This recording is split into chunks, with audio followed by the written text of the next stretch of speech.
Hello student, निर्देशन business studies में model test paper 8 का अति लघुरात्मक यानी कि वेरी शॉर्ट क्वेश्चंस करने जा रहे हैं। इसमें फर्स्ट क्वेश्चन है, निर्देशन से आप क्या समझते हैं।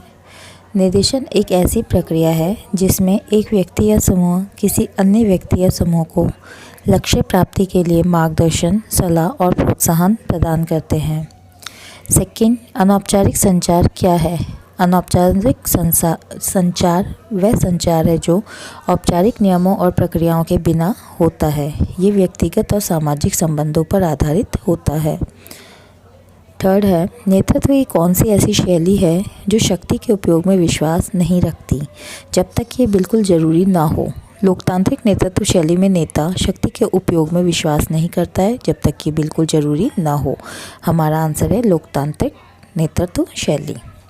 फोर्थ, संचार प्रक्रिया में कौन सा तत्व संदेश को शब्दों, प्रतीकों, हाव-भाव आदि में परिवर्तित करने में शामिल है। संचार प्रक्रिया में संदेशों को शब्दों, प्रतीकों, हाव-भाव आदि में परिवर्तित करने की प्रक्रिया को हम एनकोडिंग कहते हैं।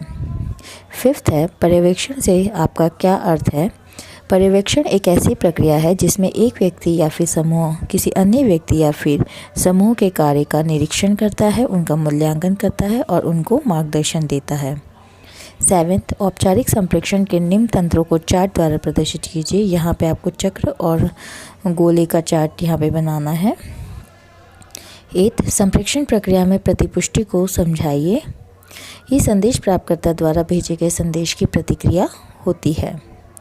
प्रतिपुष्टि होती है फीडबैक। नाइन्थ है, मास्लो के आवश्यकता क्रम में उच्च स्तर की आवश्यकता कौन सी है।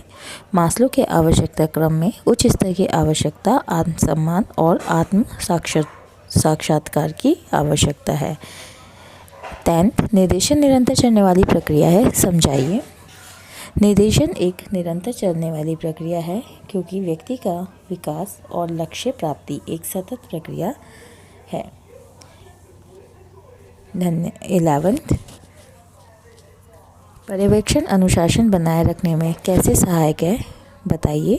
पर्यवेक्षण से कर्मचारियों का व्यवहार और कार्य प्रदर्शन पर नज़र रखी जा सकती है जिससे अनुशासन बनाए रखने में मदद मिलती है।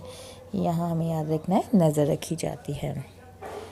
12th, एक पर्यवेक्षक प्रबंधन और संचालकों के बीच एक कड़ी के रूप में कैसे कार्य करता है।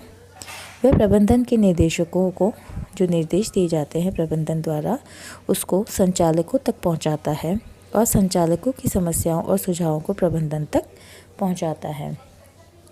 13, नेतृत्व की लोकतांत्रिक शैली से क्या तात्पर्य है। लोकतांत्रिक नेतृत्व शैली में नेता अपने अनुयायियों को निर्णय लेने और समस्याओं का समाधान करने में शामिल करता है। 14, संचार के एक तत्व के रूप में डिकोडिंग से क्या तात्पर्य है। डिकोडिंग संदेश प्राप्तकर्ता द्वारा संदेश को समझने की एक प्रक्रिया है। इसमें संदेशदाता होता है जिसे संदेश देना होता है, ठीक है, यानी संदेश पहुंचाना होता है। संदेशदाता द्वारा प्रयुक्त शब्दों, प्रतीकों, संकेतों का अर्थ समझना शामिल है। नेक्स्ट, धन्यवाद।